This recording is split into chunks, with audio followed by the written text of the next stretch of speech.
Beautiful soul.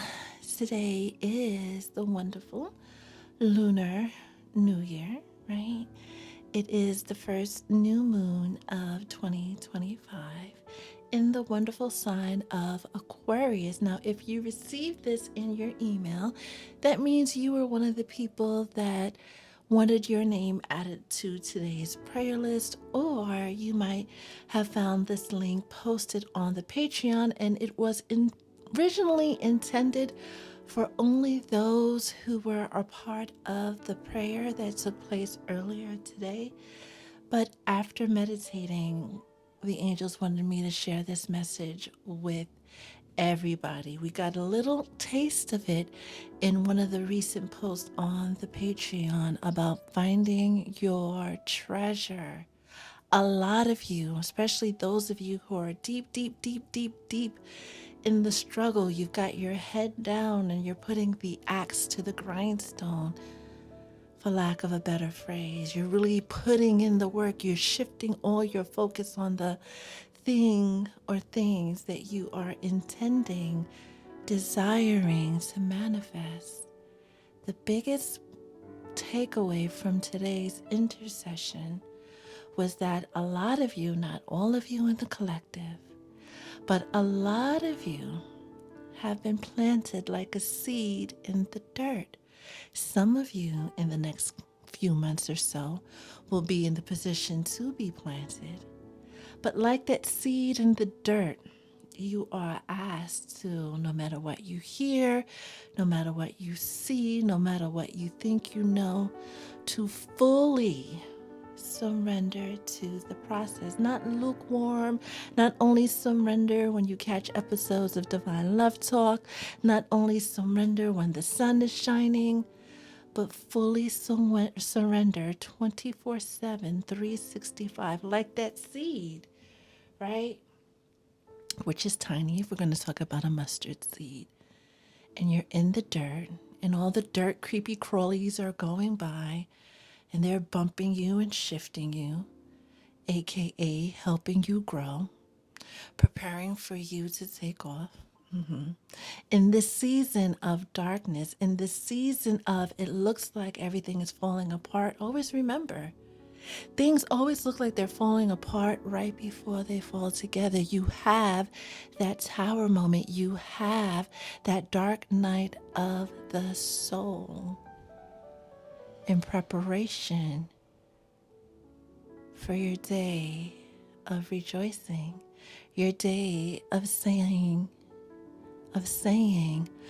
finally everything has fallen into place. When we plant that seed in the dirt, right, and we pat it over, right, it has to germinate, right? It has to acclimate. It get used to being in the dark. Get used to being in the dark. Get used to this thing that you call struggle, because it's all in preparation for you to arrive at the place where you can receive your treasure. So as the seed is in the dark, we don't know, as the one who planted the seed, when it starts to sprout, right? How long that process is going to take. We know it's going to take, give or take, 2 or 3 weeks, 3 to 6 weeks, 12 to 24 weeks, depending upon the seed. But once that thing starts to sprout, as long as the conditions remain the same, the conditions remain that facilitate that seed's growth into a plant, into a flower, into a tree, into its destiny, aka as long as you keep doing and you keep holding your faith and you keep trusting your intuition and moving accordingly, no storm nor earthquake or man or woman or child can disrupt that seed that has been planted and is now growing. You're going to have your breakthrough moments where people who counted you out as just some barren land, you're going to have that moment where people are going to see the first beginnings of life, the first signs that your manifestations are coming through, That is when you buckle down twice as hard into your faith, into your knowingness, into your trusting of the process, because the other side that wants to trip you up along your journey is going to come even harder. So you got to come harder and keep holding the conditions necessary to manifest that dream into your reality. Faith without works is dead. Saying that you believe, doing all the gestures, lighting your candles, playing with your crystals, that's great. Sounds fun. Cool story, bro.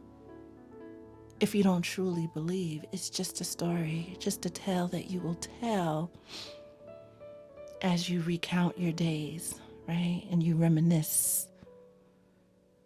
Your story is supposed to be a story of victory, of overcoming. A lot of you come from a very, very long lineage of queens and kings, which is why you have such a connection to spirit. And it's also why you've been persecuted, hunted, bothered, troubled the way you have your entire lifetime.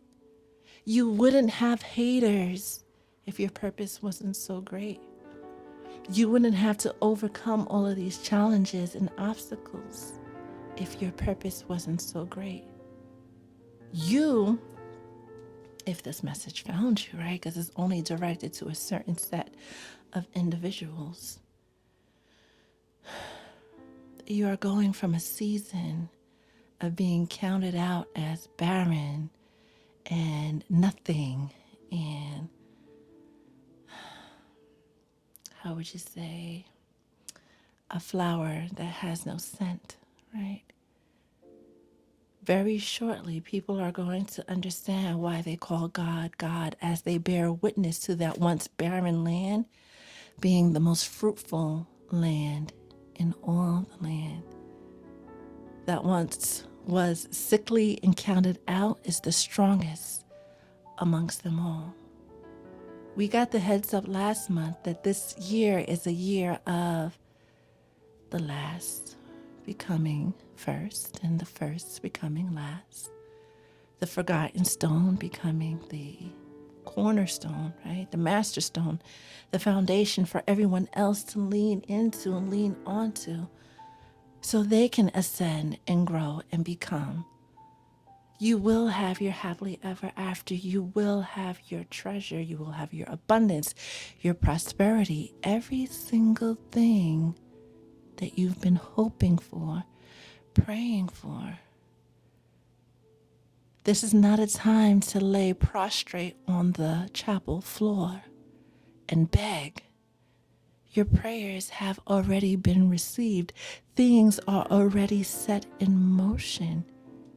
If you put yourself in the position where you're still asking for these things, it's because you doubt that they're on its way. Every chance that you get to practice gratitude for what you have and what's yet to come, please engage in it. Please indulge in it. Please get used to having a grateful, happy heart 24/7, 365, because that'll get you to your treasure faster. Some of you, this treasure is right around the corner. It's going to hit right before eclipse season. Some of you will find your treasure right before summer. Some of you will start to get into your treasure this time next year. There's no schedule. The treasure arrives to those who are ready, who are preparing, who know mind, body, and soul that this is coming to them. As we were reminded yesterday and last week, these dreams that we have, these visions that we have, these things that we're like, oh, that would be nice for me to have, is your reminder that you should already have those things. They shouldn't be extraordinary for you. They should be ordinary. You already have the life of your dreams. Just step into the knowingness and do not, whatever you do, Do not get distracted by the distractions that were sent to distract you. Another message that we've been getting over the past few days. See yourself as that seed, right? Whether it's a mustard seed or an oak seed or a watermelon seed. Get comfortable in the dark. Get comfortable in the space that you are in right now. Get comfortable in this moment of transition and practice gratitude. Say your thanks. It's about to get a whole lot better. But you, my dear, again, have to believe mind, body, and soul 24/7, 365. Staying in alignment 24/7, 365. Trusting the process 24/7, 365. And knowing above all things, your destiny shall manifest in the way that you want, and your word shall not return to you void. Stay blessed.